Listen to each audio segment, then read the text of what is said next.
Esta semana, o convidado do Hora da Verdade, da Renascença e do Jornal Público é Alexandre Poço, 33 anos, deputado, vice-presidente do PSD. Eu sou Manuela Pires, da Renascença, comigo está o Filipe Santa Bárbara, do Jornal Público. Seja bem-vindo, obrigada por ter aceitado o nosso convite. Estamos a gravar esta entrevista horas antes do debate quinzenal, que leva de novo o Primeiro-Ministro à Assembleia da República. O Governo entregou já no Parlamento a proposta que altera as leis laborais, quase um ano depois de se ter levantado este diploma. Voltámos ao início e à polémica da dispensa para a amamentação. A proposta que está agora no Parlamento deixa cair as cedências feitas ao UGT, volta a exigir às mães uma declaração médica de 6 em 6 meses. Qual é que é a justificação para, depois de toda esta polémica, voltar-se a insistir num ponto que já parecia estar ultrapassado? Bem, bom dia, obrigado pelo convite, é um gosto falar convosco. O mais importante neste tema é nós percebermos a que é que responde esta reforma laboral. E no meu entendimento e no nosso entendimento, ela olha para um obstáculo, que é o obstáculo dos baixos salários, que é o obstáculo da produtividade da economia portuguesa, 28% abaixo da média europeia quando estamos a falar de produtividade, 35% abaixo da média europeia quando estamos a falar de salários. E o que é que podemos fazer? Ora, no nosso entendimento, há um limite para aquela que pode ser a intervenção do governo na lógica de aumentar salários e aumentar o rendimento. Nós podemos baixar, como já fizemos, o IRS 4 vezes, nós podemos aumentar o salário mínimo, mas há um limite. E qual é então a nossa resposta? A nossa resposta é de que o país precisa de modernizar as leis laborais. Falou do tema da amamentação, que é um tema em que, deixe-me aqui reforçar, que não há uma perda de direitos, ou seja, não há uma perda de direitos com a introdução dessa medida, há apenas uma verificação de uma necessidade de se continuar ou não a amamentar. E, portanto, eu não vejo tanto a lógica como uma perda de direitos das mães. Mal seria se um governo que tem vindo a falar bastante de famílias e um governo que ao mesmo tempo, por exemplo, nesta reforma laboral, aumenta a licença de parentalidade para 6 meses a 100% partilhada na fase final, ou nesta mesma proposta introduz algo que existe na função pública, mas que não existe no setor privado, que é a jornada contínua, em que permite que através do empregador, em que permite a redução do tempo da hora de almoço para que a pessoa possa sair mais cedo se tiver filhos ou netos, mas no caso da amamentação não há uma retirada de direitos. Mas porque esta exigência foi tão polémica, para que voltar a insistir neste ponto? Daquilo que é a minha informação, o governo precisa do apoio da oposição para aprovar esta medida. O governo neste processo teve sempre a possibilidade, e não foi por falta de vontade de chegar a um acordo na concertação social que não se chegou. O governo, mesmo nas linhas principais, estava disposto a modelar, a alterar ligeiramente, não as deixar cair. Porque se um governo deixa cair as suas principais traves mestras, então mais valia não fazer reforma nenhuma. Mas o governo, nas traves mestras, teve esse esforço de cedência. E eu acredito que também será com esse espírito de compromisso que a proposta chega ao Parlamento. Mas eu quero aqui realçar o seguinte, tal como no caso da amamentação, no caso da licença de parentalidade que é aumentada, na jornada contínua que é boa para as famílias, não há uma lógica de prejudicar as famílias, de prejudicar as mães e os pais há pouco tempo, não há uma lógica de prejudicar... Mas o governo não devia dar um sinal de que está a apoiar as mães, uma vez até que temos tantos problemas de quando aumenta a licença de parentalidade para 6 meses a 100%, está a dizer às famílias que remove obstáculos caso queiram ter filhos e compatibilizar isso com a sua vida profissional. Portanto, eu não vejo esta reforma laboral como uma reforma contra as famílias. A Manuela perguntou-me, o caso da amamentação, ora, não há uma retirada de direitos. Há apenas e só a verificação de uma situação através de uma condição médica ou de uma avaliação médica, se justifica ou não. Não há uma retirada de direitos, o direito não desaparece. E eu contraponho, ou melhor não contraponho, mas complemento com outras medidas em que claramente se vê que são infundadas, injustas e até eu diria pouco verdadeiras as críticas de que esta é uma reforma contra as famílias, porque senão não aumentava a licença de parentalidade, porque senão não existia a introdução no setor privado de algo que existe na função pública como é o caso da jornada contínua. Portanto, vamos lá ver uma coisa. Nós, quando estamos a fazer uma reforma, é mais importante perceber ao que é que responde a reforma. E eu comecei por dizer, produtividade, baixa produtividade, gera maus salários. Para termos salários europeus, temos de ter produtividade europeia. E é com esse objetivo que fazemos esta reforma. Se não, mantínhamos tudo como está. Ora, para isso, nós não estamos disponíveis. O Primeiro-Ministro admitiu também modelar a proposta do Governo sobre o outsourcing, é outro dos pontos polémicos. A proposta que deu entrada é igual ao documento inicial, não tem em conta o contributo da UGT, que esteve em cima da mesa e que proibia a contratação de serviços externos nos 6 meses seguintes ao despedimento. Modelar pode ser aceitar esta condição da UGT? Mais um caso para se verificar que também são infundadas as críticas que estamos a ser intransigentes. Porquê? Porque, quer agora no plano parlamentar, o Primeiro-Ministro já salientou que está disponível para conversar com os outros partidos sobre algumas das medidas e introduzir, naquela que seja uma reforma laboral aprovada, outros contributos que tenham a visão desses outros partidos, tal como fez com os parceiros sociais, com os sindicatos e com os patrões. No caso do outsourcing, deixe-me dizer que, em primeiro lugar, não há nenhuma economia desenvolvida que não tenha especialização. Nós estamos aqui num estúdio de uma rádio, eu tenho quase certeza que este grupo de mídia recorre a outsourcing. Ou seja, o que é que isto quer dizer para que as pessoas percebam que isto é um palavrão, estrangeirado? É contratar fora serviços. Ora, toda a economia desenvolvida faz isso. Nem todas as empresas são obrigadas a ter um departamento jurídico. Sim, mas a questão Nem aqui é contratar empresas... esses serviços depois de um despedimento. Despedem-se as pessoas e depois contratam. Porque muitas contratam. vezes aquilo que se está a falar é da viabilidade da empresa.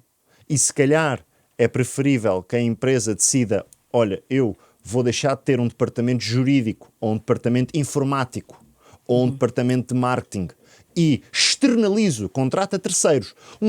A terceiros que também geram emprego, que também geram salários, que também pagam impostos.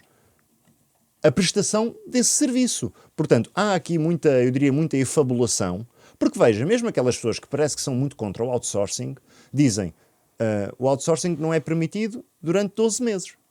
Então não há uma verdadeira objeção ao outsourcing.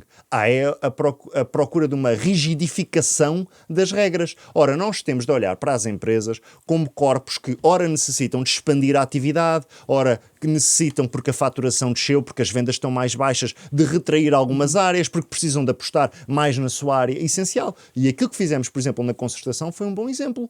Nós estávamos disponíveis na concertação social, se houvesse acordo, a introduzir alterações nesta medida. Foram públicas. Foram públicas. Que o Primeiro-Ministro... Foram públicas as nossas propostas sobre esse assunto. Eu não sei como é que será agora o processo no Parlamento, mas o Primeiro-Ministro tem declarações públicas e o Governo chegou a assumir que estava disponível, por exemplo, a que esta limitação temporal ao outsourcing existisse apenas na área fundamental, ou como se diz na linguagem de negócios, na área core de um negócio. Mas não foi possível chegar a um acordo. Estas cedências não tiveram da outra parte um respaldo positivo. A outra parte, nomeadamente a UGT, aquilo que disse é que não estava disponível. E, portanto, mal seria que o Governo fizesse um dos dois caminhos. E termino com este ponto, só para não me alongar muito.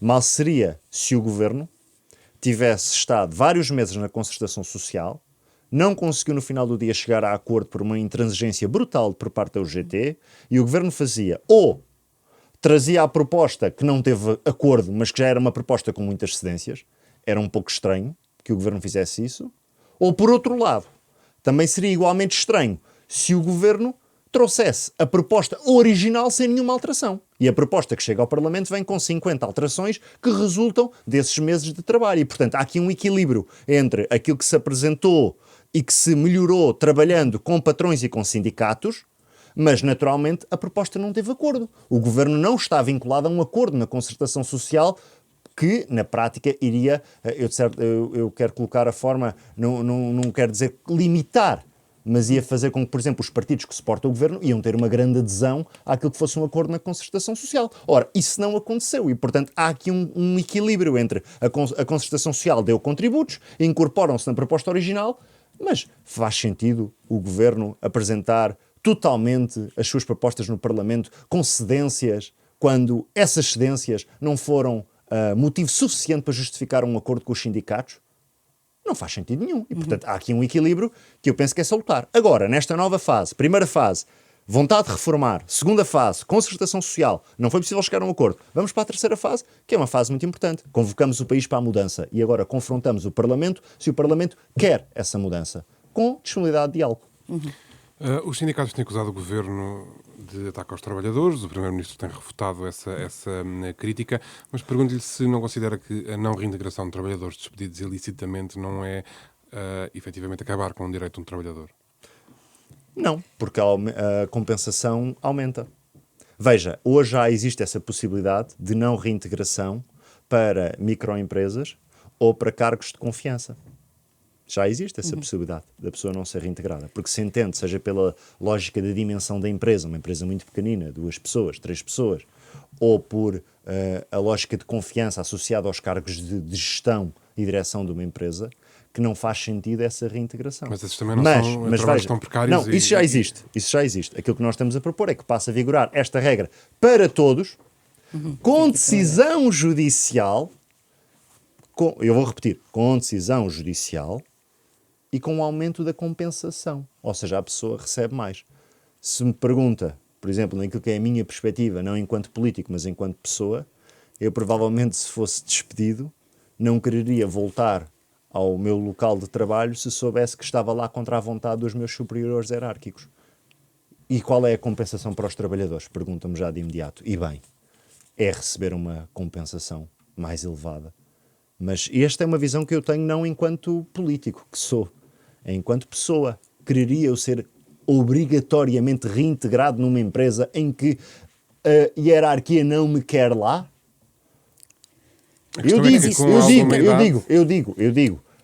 Eu penso que é mais lógico dizer que após decisão, vou repetir, judicial, a compensação é mais alta e as partes separam-se. Aqui, apesar de tudo, existe sempre o problema de, consoante a idade, a dificuldade depois de voltar a entrar no mercado de trabalho. Sabemos que é completamente diferente. Por exemplo, também o subsídio de desemprego é mais alto para as pessoas a partir de uma certa idade. E bem, e no modelo de sociedade em que eu acredito, nós temos isso em consideração. Mas avançamos para o Banco de Horas, outra das propostas que tem sido polémica e que é uma das traves mestras. A proposta de lei prevê que o empregador comunique e que o trabalhador solicite. Parece-lhe que há aqui igualdade de circunstâncias que o Governo tem defendido? Sim, por acordo.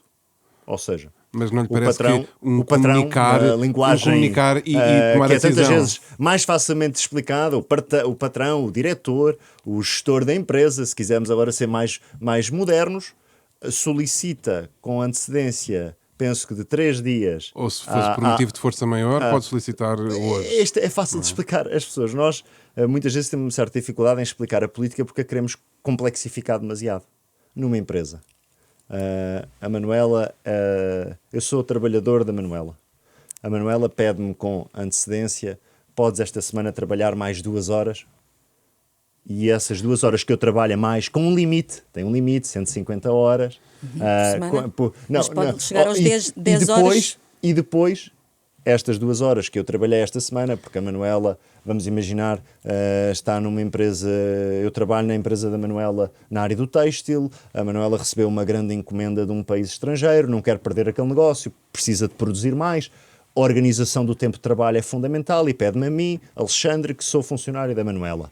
E eu digo: ok, Manuela, então eu trabalho estas mais 2 horas e para a semana ou daqui a 2 semanas eu posso sair mais cedo. E se as horas não forem gozadas, também está na proposta, são pagas ao fim de 6 meses. Esse trabalho é pago com um bónus. Mas o Sr. Deputado portanto, sabe... Ou seja, portanto, na minha lógica, mas é uma lógica de pensamento, eu diria, ideológico, eu não vejo o mercado de trabalho como uma luta entre classes. Eu não vejo... Poderá dizer, há uma relação desigual entre as partes, entre quem manda, entre quem obedece, entre quem é o dono do capital, dos meios de produção, entre os trabalhadores. Já estou a ir para uma linguagem que não é minha. Mas eu não vejo uma empresa, e já trabalhei numa antes de ser deputado, como uma luta de classes permanente. Eu vejo numa lógica diferente. É verdade, há aqui uma assunção ideológica. E, portanto, eu dei este exemplo simples para que as pessoas que estão a ouvir esta agradável conversa possam perceber que o empregador, o patrão, o gestor, o diretor pede à pessoa ou pergunta à pessoa: podes trabalhar mais 2 horas, a pessoa diz que sim e depois fica com um saldo de horas. Olha, eu dou um exemplo. Eu já tive, antes de ser deputado, o banco de horas, porque ele na altura vigorava, depois da reforma laboral de 2012, 2013, e eu tive banco de horas. E posso dizer que da minha experiência, mas isso eu assumo que há pessoas que depois têm visões diferentes, mas eu acho que isto é positivo. Ou seja, nós não estamos a obrigar ninguém, estamos a pôr por acordo, com limites. Se as horas não forem gozadas, são pagas com um bónus suplementar, ou seja, com um bónus Mas se não extra. existisse banco de horas, a partir daquela hora, das 2 horas, eram pagas como horas extraordinárias? Hoje a modalidade que está no Código de Trabalho quase não existe. O banco de horas grupal que foi introduzido a partir de 2020 quase não existe.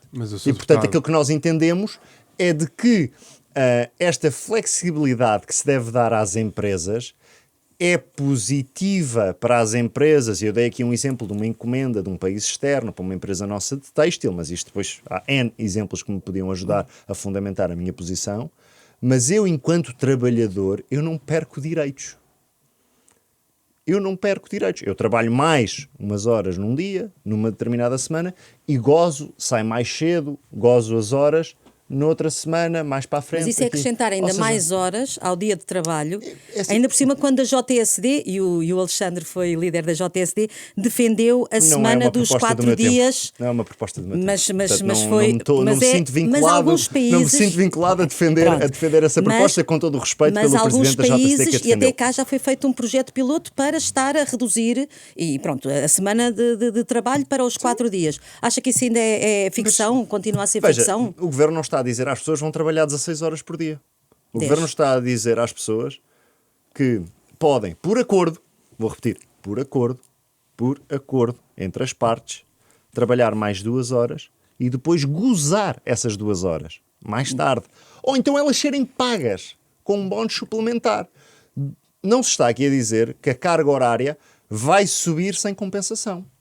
Aquilo que estava subjacente à pergunta da Manuela, não quero estar a fazer uma interpretação, era de que o Governo estava apenas e só a permitir que as empresas pudessem aumentar a carga horária sem mais nada. Ora, isto não é assim. Não, mas a proposta não é assim. A proposta não é assim. Dá-se a liberdade de gestão da organização dos tempos, trabalhando mais numa semana, mais na semana a seguir e depois gozando.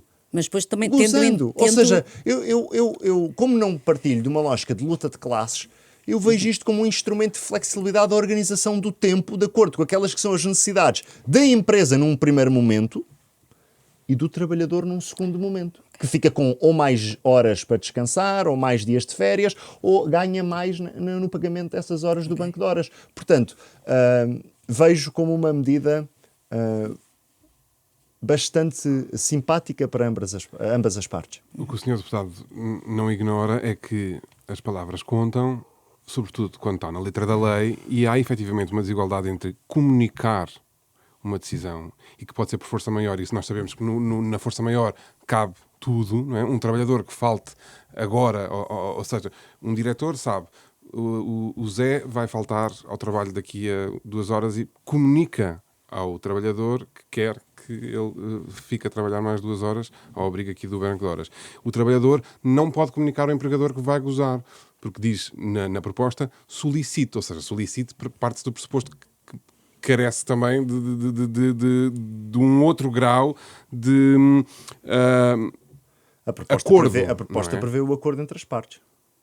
Mas não lhe parece que comunique e solicite são coisas completamente diferentes? Mas a proposta, diferentes? eu não tenho agora aqui a redação, porque senão ia já confirmar, porque eu gosto de ser muito certinho naquilo que digo, portanto não me quero enganar, mas sendo uma proposta banco de horas por acordo, é porque há um acordo entre as partes. Eu não faço um acordo comigo próprio, eu faço um acordo com outra pessoa. E, portanto, se o empregador, o gestor, o diretor pede ao trabalhador subordinado que está abaixo dele que trabalhe mais, é porque ele aceitou, com a compensação de a seguir, ter mais dias, mais descanso ou mais salário. Eu sinceramente, não vejo como é que esta proposta pode ser vendida como um ataque aos direitos dos trabalhadores. Eu via se fosse um aumento da carga horária, como a Manuela me estava a falar, de agora a semana passa a ter 6 dias de trabalho, sem um aumento do salário, agora as pessoas podem trabalhar 14 horas e não fica saldo nenhum. Ora, pois não é, mas parece às vezes nas análises que são feitas que é isso que está em causa. Ora, eu não consigo mesmo ver. já fui trabalhador, nunca fui patrão, nem gestor, e, portanto, não consigo mesmo ver como é que esta proposta possa ser interpretada como um ataque aos direitos dos trabalhadores. A proposta está agora, já deu entrada no Parlamento, com o Partido Socialista fora. O Chega também já se manifestou contra a proposta. Esta reforma está condenada ao fracasso no Parlamento? Não, não está. Na minha opinião, não está. E nós temos já bons exemplos ao longo dos últimos tempos de como conseguimos, apesar de resistências iniciais, aprovar a legislação importante. Mas vai ser... Veja, eu posso aqui citar assim de cor alguns exemplos. Nós começámos, por exemplo, política migratória, a lei de estrangeiros com o André Ventura a considerar que nós éramos frouxos e que éramos iguais ao Partido Socialista, e depois conseguimos aprovar a lei de estrangeiros. Nós começámos a reforma dos licenciamentos na área da habitação, também com muitas críticas, alertas e perigos sobre as mudanças que queríamos introduzir nos licenciamentos urbanísticos para que se possa construir mais rápido, e conseguimos aprovar até com o aval do Partido Socialista e do Partido Chega. Portanto, eu penso que às vezes há um extremar de posições, ou há um extremar de posições talvez para se conseguir ter algum ganho negocial, mas pelo menos da nossa parte nós não podemos ser acusados, em primeiro lugar, de não querer fazer nada, porque acredito que se não quiséssemos fazer nada, se fosse para se manter o ram-ram, haveria quem é melhor do que nós, e mais facilmente nós poderíamos estar na oposição se fosse para manter o ram-ram, a gestão do status quo. Portanto, nós temos tido iniciativa política. Em segundo lugar, temos procurado no Parlamento conversar com os partidos que têm demonstrado a disponibilidade. Dir-me-á, há um comportamento possivelmente errático ou às vezes titubeante por parte, por exemplo, do Partido Chega, como encara este tema da reforma laboral? Sim. Mas já há negociações com o Chega, uma vez que o Partido Socialista já se colocou de fora? Sim, o Partido Socialista colocou-se numa posição, entre o Partido Socialista e o UGT é muito difícil distinguir onde é que começa um e acaba o outro, de completa recusa de discutir o que quer que seja.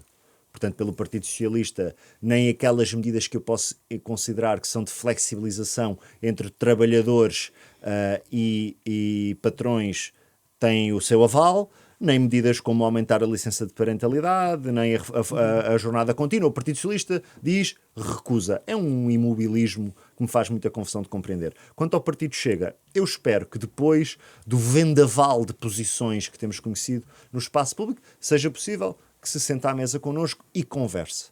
Dir-me-á a Manuela ou o Filipe que eu estou a ser demasiado otimista. Bom, mas eu penso que nós não podemos ter neste cenário parlamentar, não podemos prescindir de uma certa dose de otimismo, porque senão não conseguimos fazer nada, e nós temos de, com a força que temos, que o povo nos deu, e com a composição que há no Parlamento, conseguir conversar com os partidos. Neste caso, se um diz logo imediatamente que está fora, por decisão própria, nós não entramos no tema da reforma laboral a dizer só queremos aprovar esta reforma laboral com um partido ou com dois partidos que estão à nossa direita. Nós estamos disponíveis para conversar com o Partido Socialista. Se o Partido Socialista logo à partida nos fecha a porta na cara e diz nem pensar, bom, então ficam estreitos os caminhos. Com o Partido Chega, da nossa parte, disponibilidade, vontade, nós queremos muito fazer esta reforma, porque ela é importante para o país. E permita-me voltar, nós muitas vezes temos a sensação de que às vezes no espaço público, não estou a dizer que é o vosso caso, até estamos aqui a ter uma conversa muito substantiva, apenas a discutir a forma como se aprova. Isto é com o Chega, é com o PS, é com o OK da UGT, e estamos sempre nesta lógica que para nós, que somos políticos, sabemos como é que isto funciona, é uma etapa fundamental, mas esquecemos a substância. E a pergunta que terá de ser feita ao Chega é: quer o Chega ser mais estatista que o PS? Quer o Chega ser mais imobilista que o PS na parte da economia, das relações de trabalho? Está o Chega confortável com a produtividade 28% abaixo da média europeia, salários 35% abaixo da média europeia, desemprego jovem 3 vezes a taxa de desemprego geral? Porque a opção mais fácil seria não fazer nada. A economia também já disse que não vinha mal nenhum ao mundo. Eu já posso ir aí. A economia está a crescer, ainda não naquilo que nós queremos, mas está a crescer. O emprego está em máximos, o desemprego em mínimos. O salário médio atingiu agora 1.700 euros, até superando as expectativas daquilo que se previa alcançar. A Economist considerou-nos a economia do ano. Ora, isto, para ser fácil, para um político que só está interessado naquilo que é fácil, porquê é que nos íamos dar ao trabalho de meter uma reforma laboral? O problema é a ambição. e ou há a ambição de nós conseguirmos ter salários europeus, nós temos de olhar para as outras peças, temos de olhar para as infraestruturas, temos de olhar para a fiscalidade, temos de olhar para a reforma laboral, temos de olhar para a formação, para o ensino superior, temos de olhar para todas as etapas. A reforma laboral é uma peça muito importante e fundamental para esse caminho. E eu espero que o partido Chega, no final do dia, faça esta análise séria, calma, sem vendaval. Acha que vai ser no final do dia da greve geral marcada para o dia 3 de junho? Veja, o próprio partido Chega, também sobre a greve geral, por exemplo, a de dezembro, começou com um discurso e depois acabou com outro. Agora, nós não podemos ter posições postiças, não é? Ou seja, nós não podemos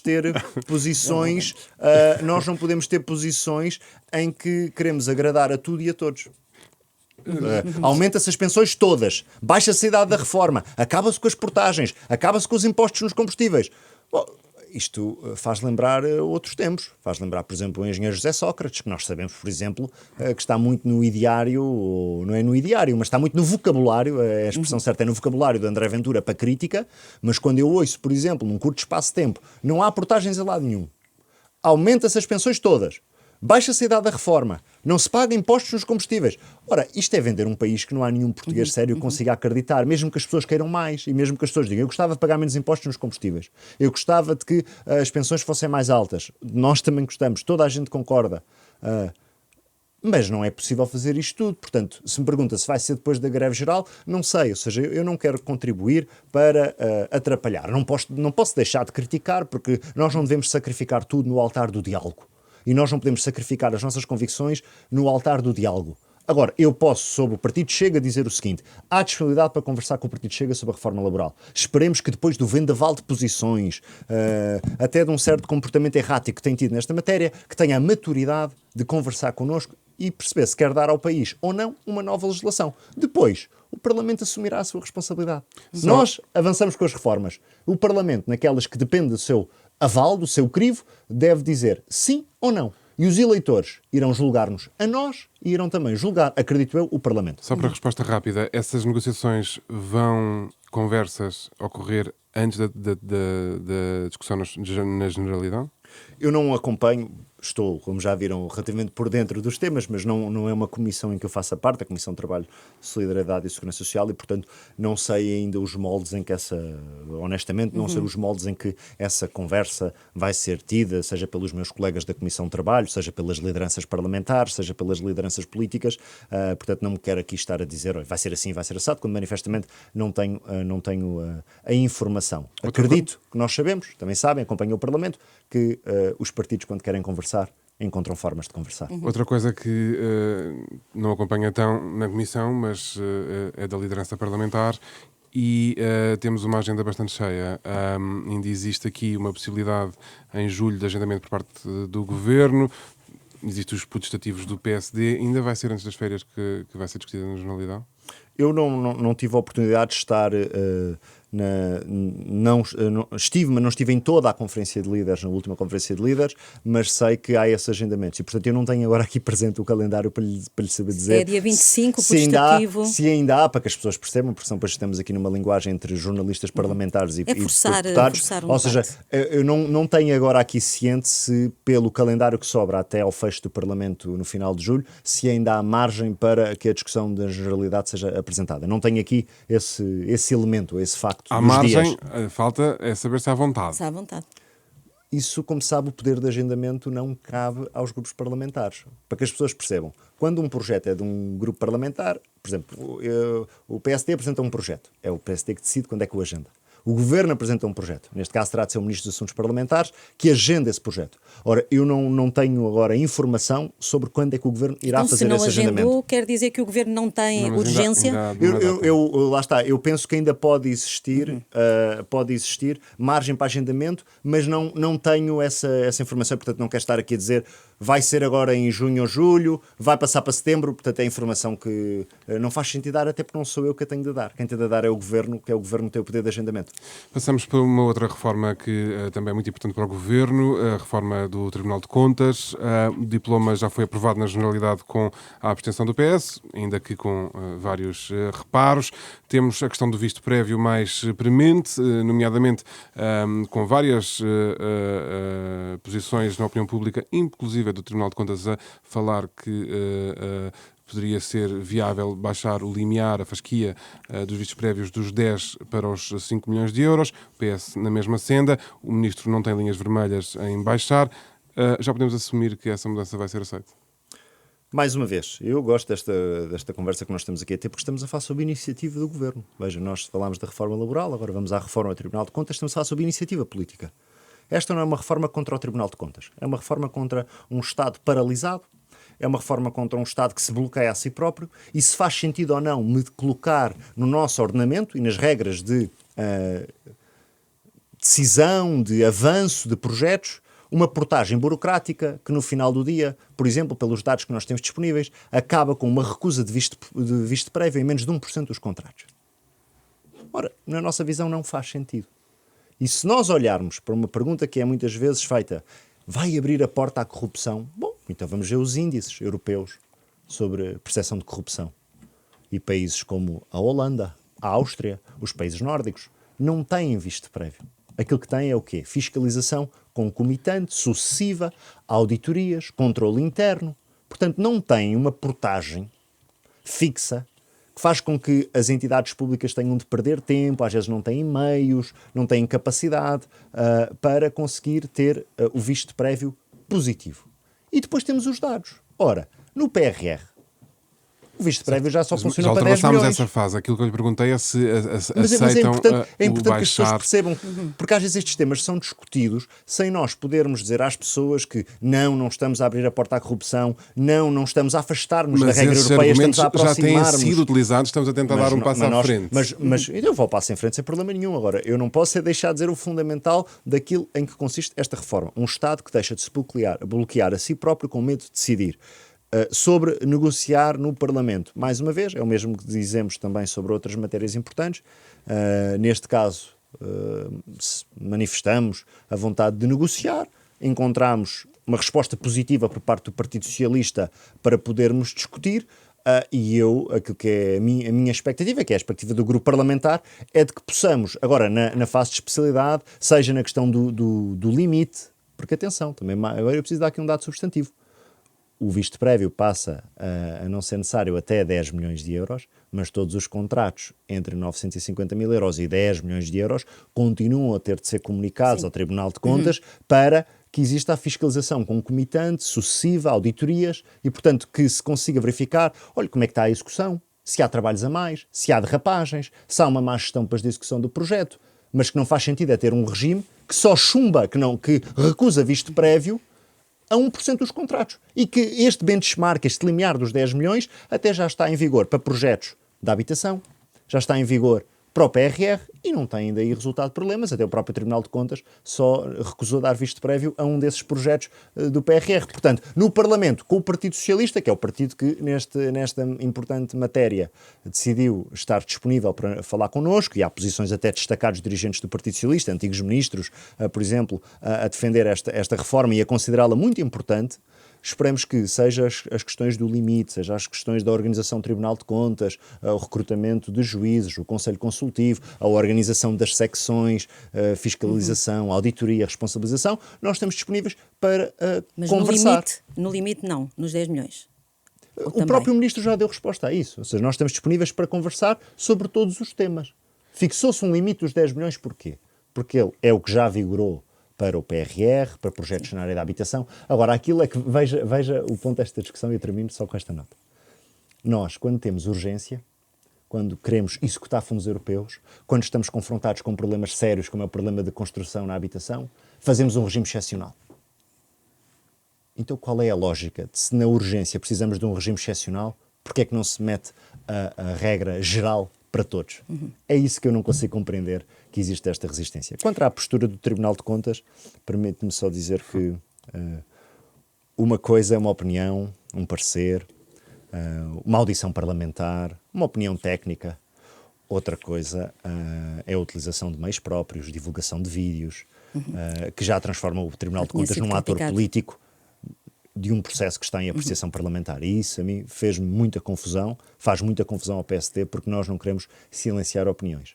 Agora, aquilo que não aceitamos é que exista uma tentativa de condicionamento em que o Tribunal de Contas parece que está a querer condicionar a intervenção dos deputados e a intervenção do Parlamento numa opção legítima de política pública do Governo.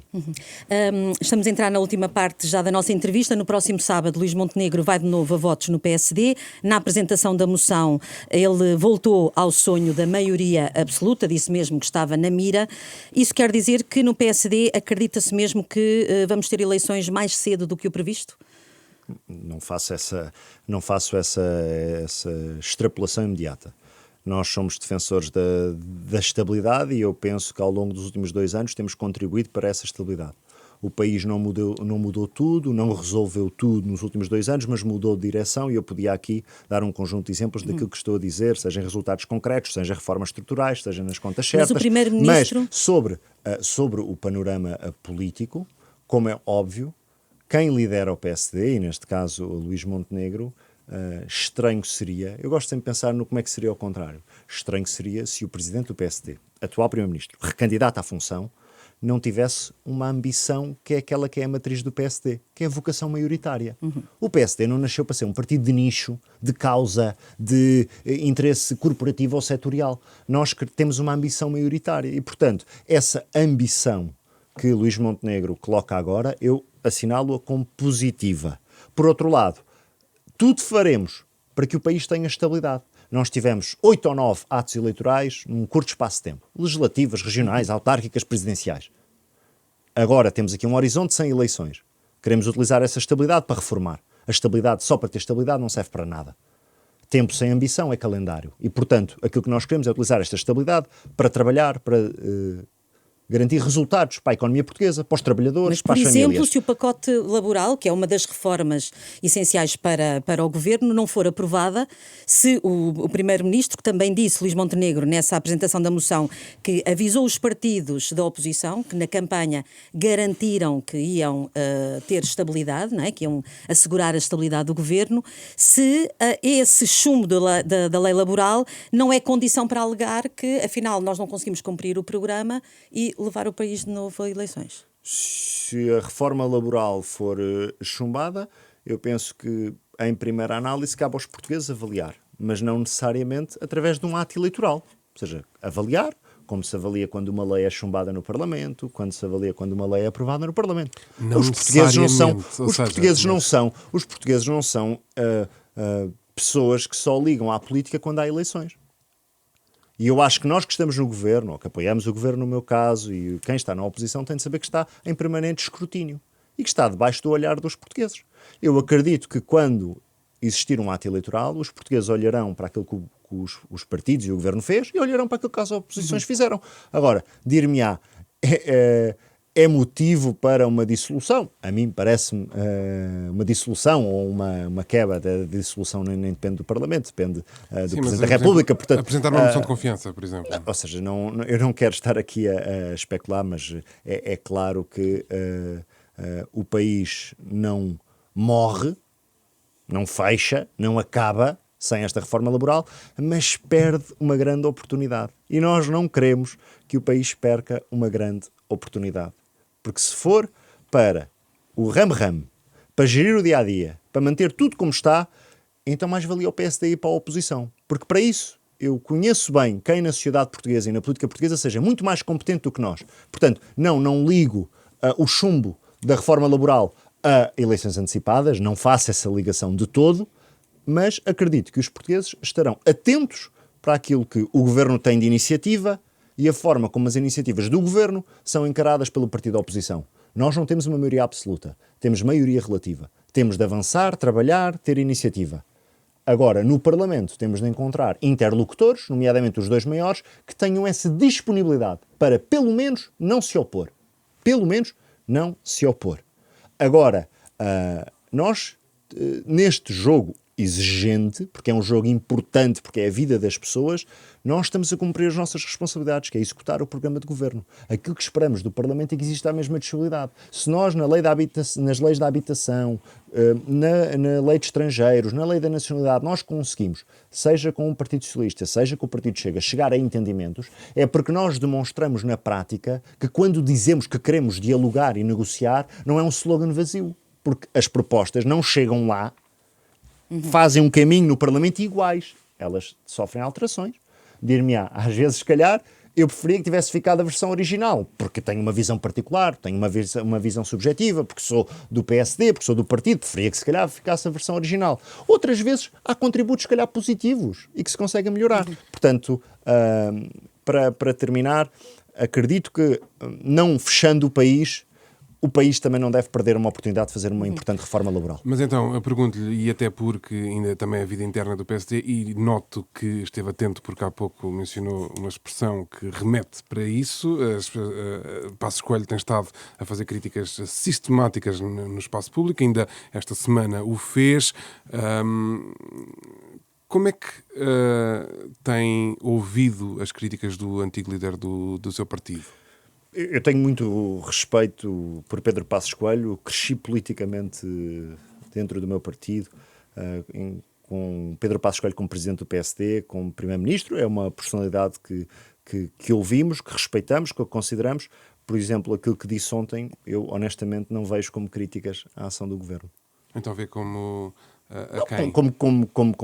Eu não quero fazer essa análise, também acho que há mais especialistas em análise, comentariado, discussão do Mas que quando ele fala num eu. político Não... que se faz passar por populista, não está a ver Montenegro e Ventura? Sinceramente, na minha opinião, não vejo o Primeiro-Ministro nem o atual Governo como destinatário. Não quero dar muito mais destaque do que este comentário. Não vejo como o Governo ou o Primeiro-Ministro como destinatários. Mas 2 dias antes das diretas não há aqui um sinal que está a espicaçar ainda mais o Governo e o próprio partido? Olha, nem me tinha lembrado de fazer essa correlação temporal. Nem tenho esse dom de conseguir em cada ato, movimento de todos os protagonistas políticos portugueses ir buscar logo uma intenção imediata, seja ela explícita, implícita, tácita, oculta, o que for. Eu não vejo a política assim. Acho que sobre as considerações do passado, sobre as reformas, este governo e estes 2 anos têm demonstrado que na tal mudança de direção há uma componente reformista muito forte. Eu já dei aqui alguns exemplos. Aliás, esta conversa foi sobre 2 delas, Tribunal de Contas e Reforma Laboral. Se calhar se estivéssemos a falar há 2 ou 3 meses, estaríamos a falar sobre a lei da nacionalidade, sobre o pacote fiscal na habitação, sobre o regime dos licenciamentos, sobre a imigração. Portanto, eu vejo como que Portugal tem um governo reformista e sobre as declarações de ontem não vejo o governo como destinatário delas. Só mesmo para perceber, sim ou não, Passos está posicionado para suceder a Luís Montenegro? Não sei. Não sei, honestamente não sei. Nem faço esse tipo de análise. Nós estamos focados a trabalhar para dar futuro ao país. Essa é a missão que temos no PSD e que os portugueses nos confiaram. Especulações sobre a futura liderança do PSD não faço a mínima ideia. Não temos tempo para mais. Muito obrigada, Alexandre. Muito obrigado, foi um gosto. Obrigada.